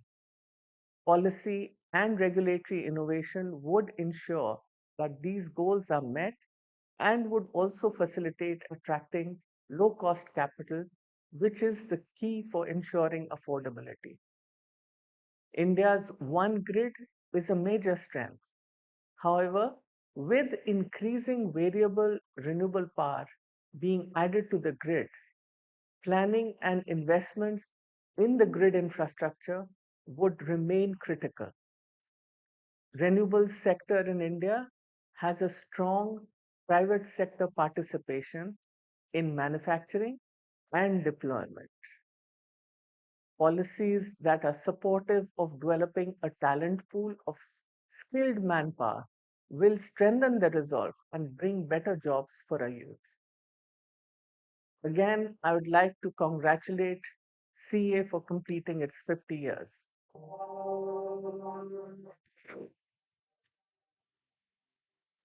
We thank Srimati Gauri Singh ji for that wonderful message. And now have the honor of inviting Ms. Debashri Mukherjee, Secretary, Department of Water Resources, Ministry of Jal Shakti, Government of India, to address the gathering and share her thoughts on the interlinkages between water and energy in the context of sustainable development. Let's put our hands together to welcome Ms. Debashri Mukherjee. Honorable MOS Power, Shri Shripad Yaso Naik ji, distinguished and honorable members on the dais, distinguished members of the audience, a very good morning to you. I'm really happy to be here on the occasion of the 50th, the Golden Jubilee of the foundation of the Central Electricity Authority. I don't think the importance of power in India's growth story can be overstated. I think if we want to think about what power means to people, we need to think about that young child whose life and aspirations are transformed by having proper, regular power to light up her room so that she can study in the evenings. Think about the life of the farmer whose land, rain fed earlier, is transformed by lift irrigation systems powered by the energy generated. So, power is transformational. Power is critical to India's growth story. I am here today as a partner to underline the critical relationship also between power and water. Water, as we know, is essential to almost every form of power generation, from hydroelectric to nuclear to thermal power plants that require vast amounts of water for cooling. On the other hand, the availability of energy is critical to managing water resources effectively, from pumping and treating water and to enabling modern irrigation practices. We are sisters and we work hand in hand. As Shahi Saab said, he asked whether CWC and CEA share the same founding day. We actually do, because we were the same organization. We continue to be critical partners. The interdependency between water and energy is becoming increasingly vital in the context of climate change, population growth, and the expanding demand for both resources. India's water sector is already under stress, with fluctuating rainfall patterns, depleting groundwater, and the increasing need to balance industrial, agricultural, and domestic demands. As we look towards the power sector in 2047, we cannot talk about securing our energy future without addressing our water resources in tandem. I know this year, and I'm sure Pankaj remembers, we were reeling under, a record number of heat days. And this placed incredible stresses, I think, both on our power systems as well as our water supply systems. So our challenges are similar and we need to combat them together. In envisioning the future of India's water sector, a key priority must be the large-scale adoption of renewable energy resources, and everybody has talked about that. We're already making enormous strides in this direction, and our ambitious target of achieving 500 gigawatt of renewable capacity by 2030 and becoming a net zero carbon emitter by 2070 are inspiring and very, very, very challenging. However, as it has been emphasized, we need to focus on renewable energy if we have to meet these goals. Hydropower resources form an integral part of our power generation capacity. With our vast river networks, we have untapped potential for harnessing this clean and reliable energy source. However, there are challenges here as well. We must ensure that these projects are managed sustainably. There are voices emerging with regard to healthy rivers, managing our river system sustainably. So our hydropower generation has to be done sustainably with minimum disruption to local ecosystems and communities, and with emphasis on efficient. This is a challenge that, again, we need to combat together. Both Central Electricity Authority and Central Water Commission are sister organizations that emerged from the Central Water and Power Commission, and both have been working together in close coordination in the domain of hydropower development. CEA and CWC together can accelerate development of hydropower and pump storage projects, contributing to India's renewable energy goals of sustainable development, and we commit to doing this together. As we plan for 2047, we cannot ignore the risks posed by climate change. We must prioritize building resilience in our infrastructure, be it through disaster proofing our grid systems, modernizing our dams and reservoirs, or improving water use efficiency in our power plants. In this context, the dam safety legislation that has been enacted in 2021 is a path-breaking legislation, and we need to be able to, ensure that this legislation is operated both in letter and spirit in order to ensure our critical infrastructure is safe. The focus on climate resilience must also extend to our agricultural practices, which account for over 80% of India's freshwater consumption.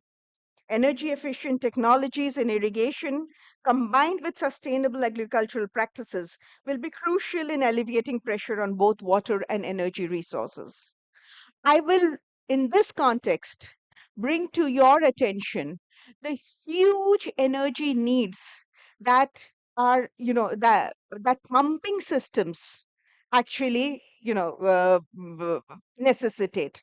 There was an estimation that for domestic water supply in the city of Delhi, the pumping requirements, both in the public sector as well as that used by the citizens in their own homes, was 40% of the total energy use of Delhi.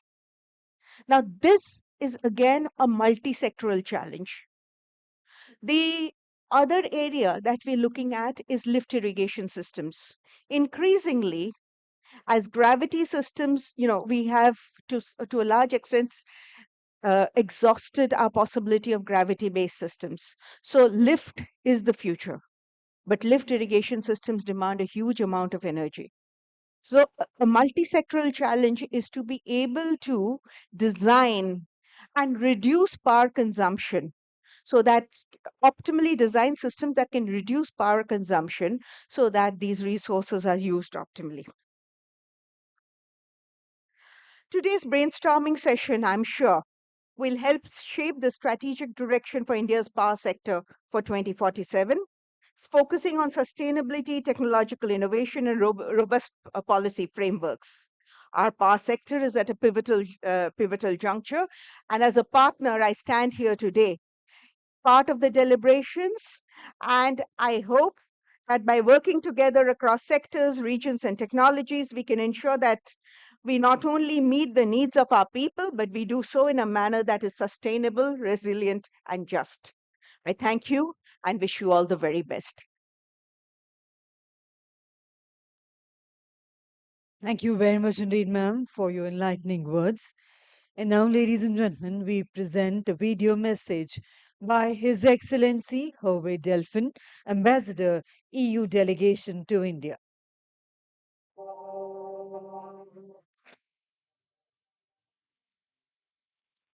50th anniversary की शुभकामनाएं CEA. On this special occasion, I would like to pass to our friends and partners from the Central Electricity Authority our most sincere congratulations and best wishes for the years to come. The CEA carries an essential mission in powering the impressive development of India and its ambitions for the future. The European Union, through its delegation to India, has been a strong and reliable partner for the CEA. We have been working together since 2016 in the framework of the EU-India Flagship Initiative, our Clean Energy and Climate Partnership. Over the last 8 years, we have successfully exchanged experiences, best practices, and technical expertise in the fields of smart grids, electricity market design, regulation, and infrastructure. And for example, this year, once again, we partnered with the CEA in the context of the annual Smart Utility Week, the apex event for India Power's actors. EU-India cooperation to promote efficient electricity system is not just limited to India. They go beyond borders. We both aim at facilitating cross-border electricity trade and cooperation with partners in the South Asian region. We can be proud of our mutual record of cooperation, and we can look with confidence into the future with ambitious projects that together with the central electricity authorities, we can carry forward.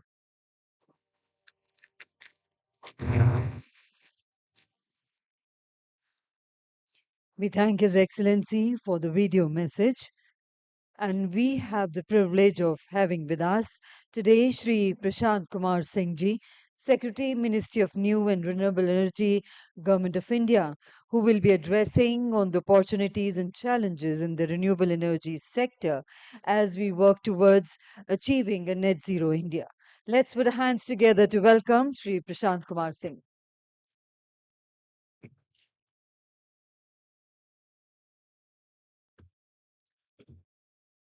Good morning, everybody. Respected Honorable Minister, Power and MNRE, Shri Shripad Yeshu Nayak Ji, Shri R.V. Sai, former Secretary Power, my senior colleagues in the Government of India, Mrs. Debashri Mukherjee, Secretary Water Resources, Shri Pankaj Agarwal, Secretary Power, Shri Shubhrakanta Panda, the immediate past President of FICCI, and last but not the least, the man of the dais, the man of the moment, the chairperson of CEA, for whose organization we are celebrating the Golden Jubilee today. Distinguished invitees and dignitaries of the dais, members in the media, ladies and gentlemen. At the very outset, I have two things to say. First, of course, is to congratulate CEA on this momentous growth journey of 50 years. They have been a major pillar of support in India's growth story in the power sector. And second is a disclaimer that I am just 15 days old in the ministry, so pardon my ignorance if I say anything wrong. Having said that, ladies and gentlemen, we all know that today India is at the forefront in this energy transformation.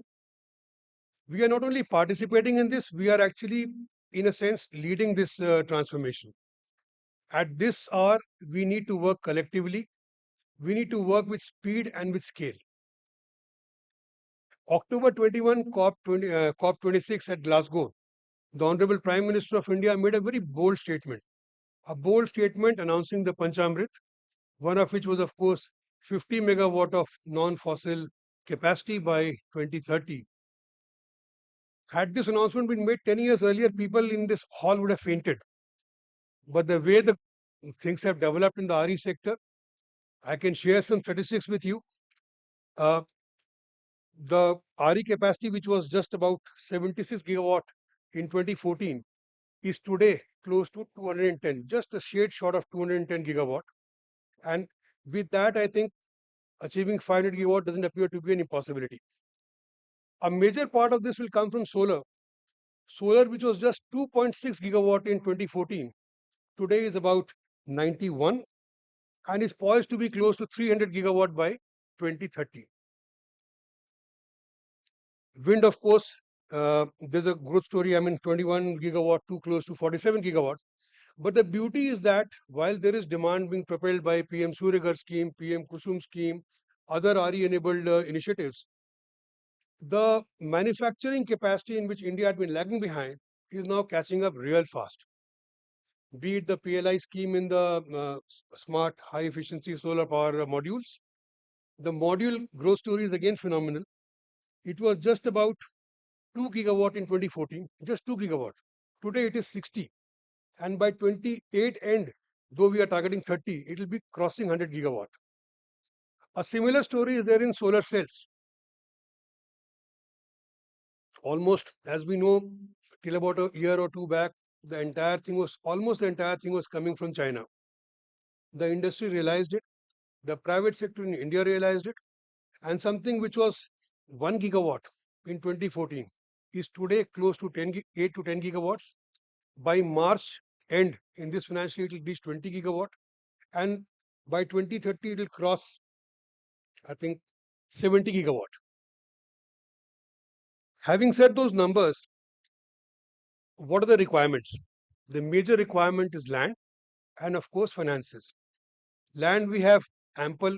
India is a big country. We have a lot of, I would say, fallow land, which is very suitable for RE sector. Where do the finances come from? I mean, looking at the figures, again, I mean, one can always, derive inspiration from the figures. From 2014 to 23, 8.5 lakh crore has been invested in this sector, RE sector of India. The requirement going forward is about 30 lakh crore. But look at the global sentiment. Ernst & Young, I think in a major study, ranked India as the 7th most attractive destination, but the most attractive destination in the developing world. Bloomberg also mentioned similar statistics that India is a leading destination in the field of attracting investments in the RE sector. The recent RE invest that we had in Gujarat, the financial institutions, both public, private, the Indian banks, they pledged close to 25 lakh crore up to 2030. So these are numbers which people are not just throwing up to impress any authority. These are numbers which are buoyed by the growth that is seen in this sector. Government on its part has taken several initiatives. I will not go into the details. But yes, broadly two things. One being the PLI scheme, as I mentioned earlier, and the second being the green hydrogen mission. Now, a couple of lines on green hydrogen mission. Even when we discuss within us, there are, voices of dissent that, green hydrogen, maybe it will take off, maybe not take off, it is too expensive. What we keep forgetting is that our immediate neighbor, which Mr. Shahi mentioned, they have taken several strides and have gone almost 10 years ahead. So it's not that there is no economic sense in development of green hydrogen, there definitely is. Even if you forget the neighbor, look at Europe, look at Far East. Everybody is making huge amount of investments in the infrastructure required to tackle green hydrogen. There should at this stage be no doubt an industry should work hand in glove. I mean, in tandem, not hand in glove. Hand in glove is not a right word. In tandem to take this sector forward. The targets are not very large. It's about, it was 5 million metric tons of green hydrogen by 2030. It's been revised to 7.7, buoyed by the economy in the sector.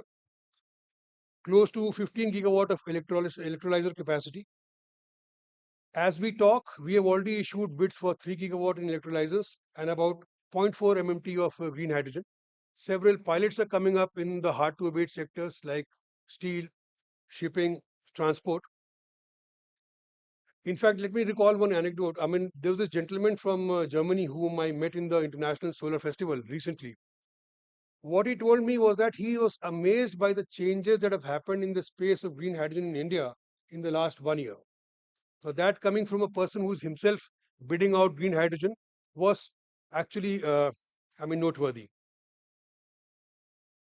While investments are there, while government is supporting, private sector is participating, one very good thing which I found was that in the R&D sector also, we are making slow but steady strides. The NCPRE at IIT Bombay, which is supported by MNRE, they have developed this 25.8% efficiency per perovskite cell, if I'm not wrong. And they've also done this 30% efficient perovskite and silicon tandem solar cell. So these are things which are happening for the first time in the country. For the first time, ladies and gentlemen, the National Physical Laboratory has developed the reference solar cell, and I'm told the margin of error is one of the best in the world. So these are good signs, these are good omens for a sector which is fledgling, which is going to progress for sure. Having said all that, it's a very, if you see it in the whole context, this is one sector which has a huge amount of private sector interface. Some of the leading companies of India, some of the mid companies of India, all of them are gung ho about it, which is a very good sign. We in the government have been in touch with the industry. We are trying to address their concerns. One small, I would say not appeal, but request to the power sector. Last 50, 75 years, the sector has grown primarily based on power sector, the thermal power. But today, I think the time has come and the signals are very clear on the horizon that it is the RE sector which is going to dominate in the decade or so from now on. When I say this, in the last 8 years, about 25 gigawatt of thermal capacity was added, but 3 times more capacity was added in the RE sector. There are issues. There is a slight requirement of change in mindset, the way we think about the sector. The difficulties are there, but the difficulties are not as if they can't be achieved or surmounted. And I'm sure that under the leadership of the Honorable Minister and a very efficient Power Secretary, we'll get all the support in whichever area we require. Lastly, I would also congratulate CEA once again, and I hope to learn from them in the days to come. I'll also be sitting with Mr. Shahi, whom I see from what I heard, I can actually feel that he's there's a huge amount of learning which is there, which people like us should quickly grasp. I wish you all once again for this phenomenal Golden Jubilee celebration of CEA. It is time to work collectively. Speed and scale are the key words, and work on a positive note and leave behind a much cleaner and healthier world for our children. Thank you very much, gentlemen, and Jai Hind. Thank you very much indeed, sir, for your inspiring words and for outlining the significant role that renewable energy will play in India's energy transition. And we now play for you a video message by His Excellency Freddie Swane, Honorable Ambassador, Danish Embassy in India.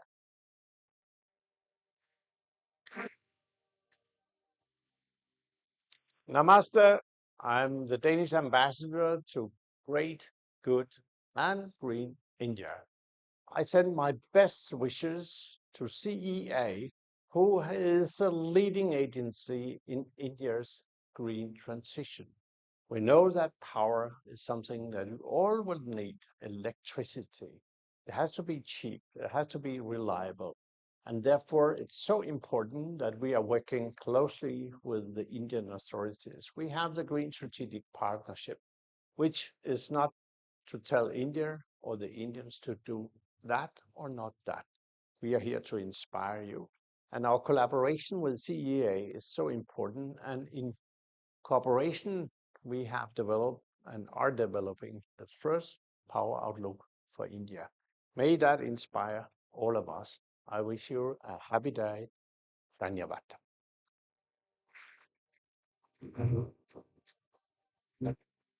Thank you, Your Excellency.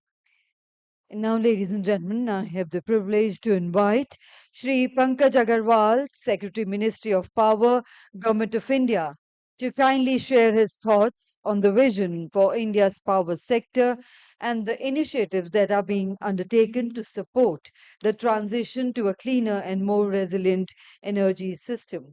Over to you, sir. आदरणीय केंद्रीय विद्युत एवं नवकरणीय राज्य मंत्री श्री श्रीपद यसो नायक जी, मेरी वरिष्ठ साथी आदरणीय Devashree Mukherjee ji, secretary ministry of water resources, Shri Prashant Singh ji, secretary ministry of new and renewable energy, chairman CA R V Shahi sahab, who was Secretary Power when I was an MD in a distribution company, and he used to be a source of inspiration for all of us. Adani Panda ji, colleagues from the ministry, friends from the industry, members of the CEA, ladies and gentlemen. Honorable Minister, in his remarks, has very well laid out the expectations from the power sector. And when I say power sector, it includes basically the power and the renewable energy both. आदरणीय प्रधानमंत्री जी का जो विकसित भारत का vision है, इसको realise करने के लिए माननीय मंत्री जी ने ऊर्जा सुरक्षा यानी एनर्जी सिक्योरिटी की बात कही है। मैं थोड़ा सा इसको एक्सप्लेन करना चाहूंगा कि it has 3 elements. It requires affordability, it requires adequacy and reliability, and it demands sustainability. COP26 के बारे में सेक्रेटरी रिन्यूएबल एनर्जी ने कहा, मैं सबको स्मरण कराना चाहूंगा कि G20 का न्यू दिल्ली लीडर्स डिक्लेरेशन, जिसमें it was resolved by the members of the G20 that we need to triple the renewable energy capacity, double the rate of improvement of energy efficiency. And what we expect in the COP29 now, a requirement of 6-fold increase in the storage capacity. And essentially, since some of the countries have reservations on 6-fold term, so what we are likely to see is about 1,500 gigawatt of storage capacity by 2030 is going to be the next aspiration, which is going to come from the leaders.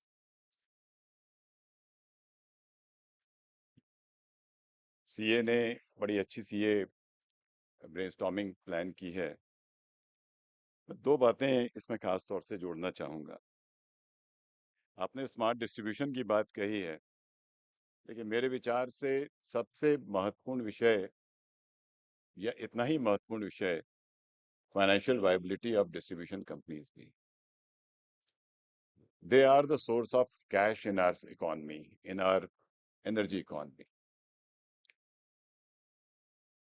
आज भी हमारी distribution companies का accumulated loss करीब 6.5 लाख करोड़ है, 6.5 lakh crore.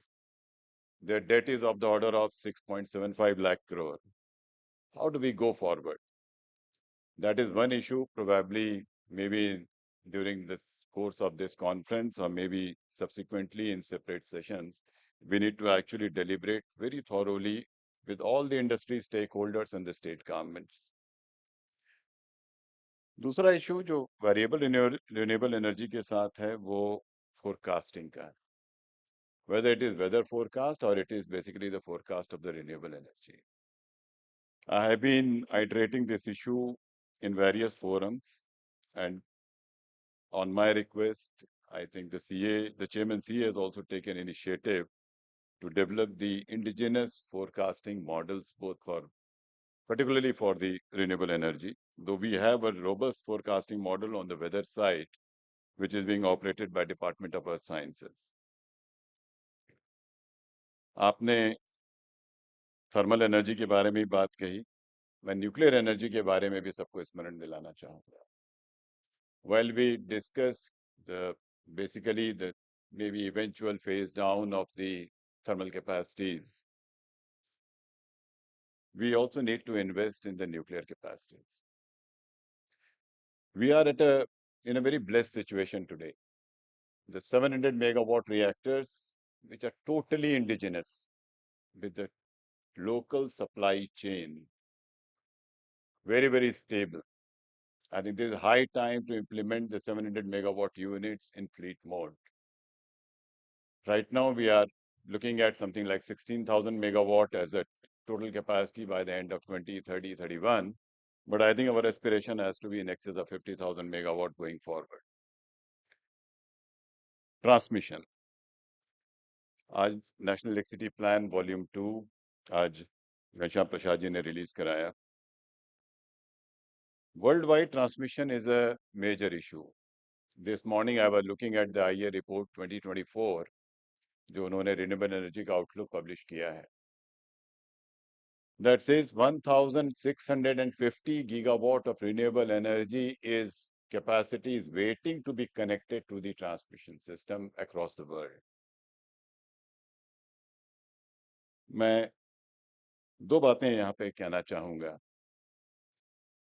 एक तो supply chain, उसके बारे में हमें ये भी सोचना चाहिए कि क्या हमें डोमेस्टिक सप्लाई चेन्स को डेवलप करने के लिए कोई PLI बनाने की आवश्यकता है. यदि PLI जैसी स्कीम या कोई और पॉलिसी ड्राइवर हमें चाहिए, इसके बारे में भी मैं अपेक्षा करूंगा कि हमारे सभी स्टेक होल्डर्स इसमें अपनी अपनी रिकमेंडेशंस हमको दें. दूसरा इशू है राइजिंग कॉस्ट ऑफ ट्रांसमिशन. जो CAGR हमने असेस किया है अगले 5 साल का is upwards of 14.5%. That is the way the cost of interstate transmission system is going to go up. So while I started with the issue of affordability, I went to the issue of viability of the discoms.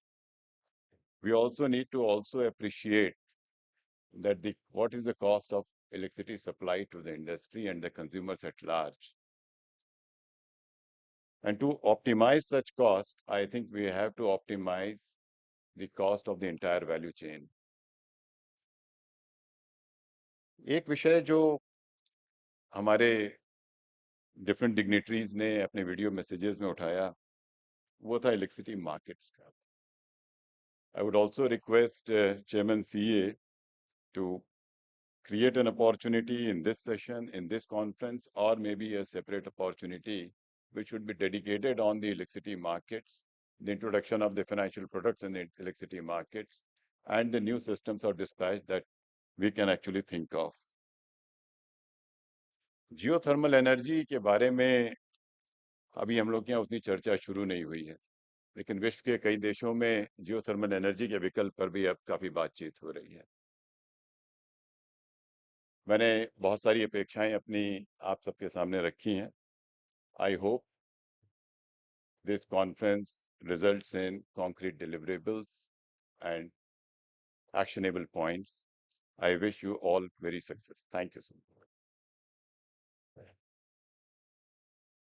Thank you very much indeed, sir, for your valuable insights and for sharing the government's commitment to driving energy security and sustainability. Ladies and gentlemen, we are honored to have with us Shri Shripad Yeso Naik ji, the Honorable Minister of State for Power and New and Renewable Energy, Government of India. Sir has been actively involved in various government roles and has made significant contributions to the development and progress of India's energy sector. As the Honorable Minister of State for the Power and New and Renewable Energy, Sri Naik ji plays a crucial role in shaping India's energy policy, focusing on sustainable energy development, the energy security, and the expansion of renewable energy projects.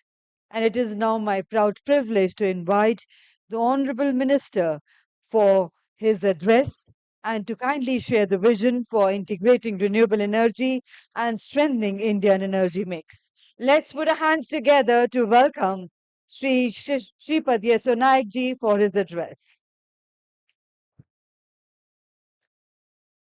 नमस्कार. माननीय Shri Pankaj Agarwal ji, secretary power,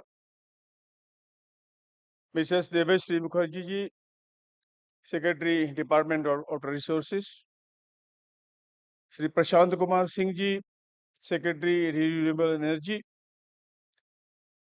Shri Subrakant Panda ji, president FICCI, Shri R.V. Shahi ji, former secretary ministry of power, Shri Ghanshyam Prasad, chairman central electricity authority, distinguished leader of power sector, our officers, ladies and gentlemen. Today, India has emerged as one of the fastest growing major economies in the world. We have set our sights now on transforming India into a global economic powerhouse by 2047. This vision encompasses various aspects like rapid economic growth, technological development, social progress, and environmental sustainability. The power sector stands at the cornerstone of enabling this vision by driving progress and enhancing the well-being of the people.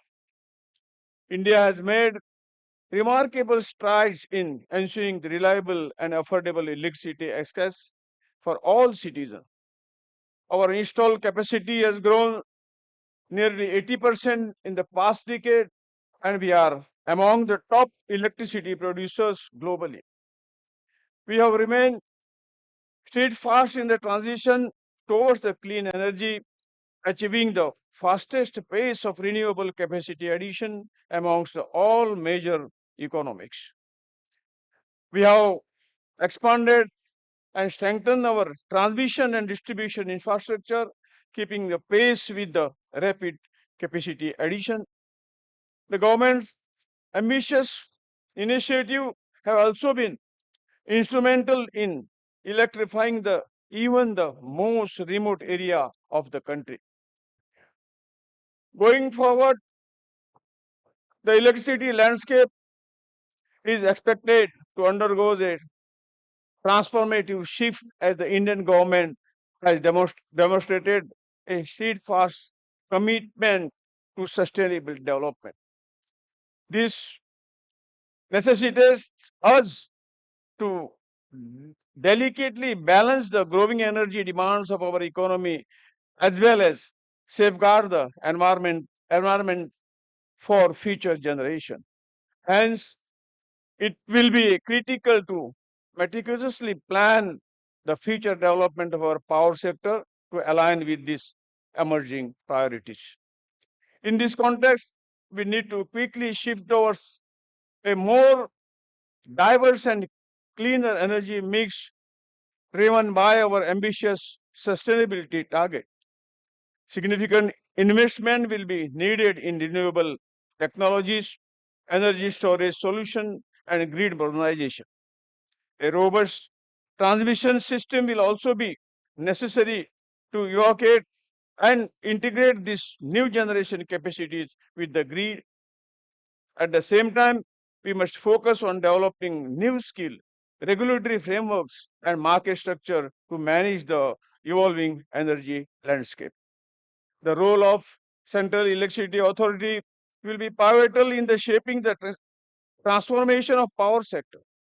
The role is responsibilities assigned to CE encompasses a wide spectrum from formulation to national electricity plan to technical standards related to grid connectivity, construction and safety measures of plan to ensure reliable 24/7 power supply of adequate quality to all consumers in the country. This role has evolved over the years to meet the changing needs and challenges of the sector. I'm sure that CE will continue to lead the path towards the development of the cleaner, modern, reliable, and affordable power sector. In this context, today's brainstorming session will be important in charting out a long-term roadmap for the power sector. This today's brainstorming event will explore the various facets covering the capacity, planning, expanding, and integrating the renewable, modernizing the distribution and transmission system, capacity building, financing, emerging technologies such as green hydrogen, and many more. I commend the Central Electricity Authority for taking this important initiative. In my belief, electricity is not just a commodity but a catalyst for growth, development, and a sustainable future. With this, let us dive into today's discussion with enthusiasm and commitment. Your active participation in this crucial in crafting a bright and sustainable energy future for India. Together, we can turn ideas into action and shape a greener tomorrow. With these words, I thank you all. Jai Hind. Namaskar.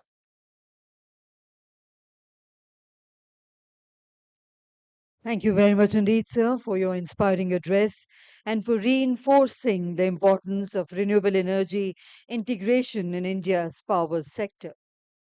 And ladies and gentlemen, as we bring the inaugural session to close, I would now like to invite Sri Rakesh Kumar, Secretary CEA, Government of India, for the vote of thanks. Ladies and gentlemen, as we come close to the inaugural session of this 2 days brainstorming conclave, coinciding with the Golden Jubilee celebration year of CEA, it is my honor and privilege to express our heartfelt gratitude to you all on behalf of Central City Authority. First and foremost, our deepest gratitude goes to our Chief Guest, Shri Manohar Lal Ji, the Honorable Union Cabinet Minister for Power and Housing and Urban Affairs. Sir, your presence and inspiring address have enriched our event and left an indelible mark on our hearts. We are equally thankful to our guests of honor, Shri Shripad Yasho Naik Ji, Honorable Union Minister of State for Power and New and Renewable Energy, Shri Pankaj Agrawal Ji, Secretary Power, Shri Prashant Kumar Singh Ji, Secretary MNRE, Ms. Devashri Mukherjee, Secretary, Department of Water Resources, Ministry of Jal Shakti, Shri R.V. Shahi Ji, former Secretary, Ministry of Power, and Shri Shubhrakant Panda, immediate past President, FICCI and Managing Director, Indian Metals and Ferroalloys. Sir, your insights and presence have added immense value to this conclave. We also express our sincere and heartfelt thanks to the distinguished dignitaries, seniors, over 1,500 delegates who have registered from all over the country, and others who have joined this event being live streamed on CEA YouTube channel from MNRE, MOEF, Ministry of Coal, Ministry of Railways, Department of Water Resources, and other departments, State Energy Ministries, departments, APTEL, CERC, Electricity Regulatory Commission of State, CPSU, State Public Sector Undertakings, GSI, CSMR, BIP, academia, research training institutions, our two knowledge partners, KPMG and Ernst & Young, and ex-chairperson and member CA, the best of the brains in the country, who have spared their invaluable time and come from all over the country to pool their huge knowledge resource towards the common objective of this brainstorming conclave, identification of issues, approaches, and roadmap in all aspects of power sector scenario by 2047 and beyond. Ladies and gentlemen, it's your presence, enthusiasm, and support that gives us great assurance that this conclave will end up being wholly fruitful to all the stakeholders and a truly remarkable one. Thank you, and we look forward to your continued full involvement, guidance, and support in the insightful discussions spread over next 10 technical sessions today and tomorrow. I wish you all a great success. I now invite you all to the high tea arranged outside and request you to assemble back timely for the sessions 1 and 2 that will be held parallel in the two halls, a bifurcation of the existing hall where we are holding this inaugural session. Thank you once again. Thank you. Thank you very much indeed, sir. With that, we close the proceedings of the inaugural session. Once again, thanking the Honorable Minister, sir, for staying till the end of the session and sparing his valuable time. Ladies and gentlemen, we have an important announcement to make. Firstly, the tea break is of 15 minutes only, and we request everyone to carry your belongings with you when you proceed for tea. And because we will be dividing this hall into two parts, the hall where we are standing right now is hall number A, and behind this is hall number B. Session 1 will be conducted in hall number B, and session 2 will be conducted here from this stage in hall number A. We request you to be seated accordingly. And the tea break is only of 15 minutes, requesting everyone to kindly be back in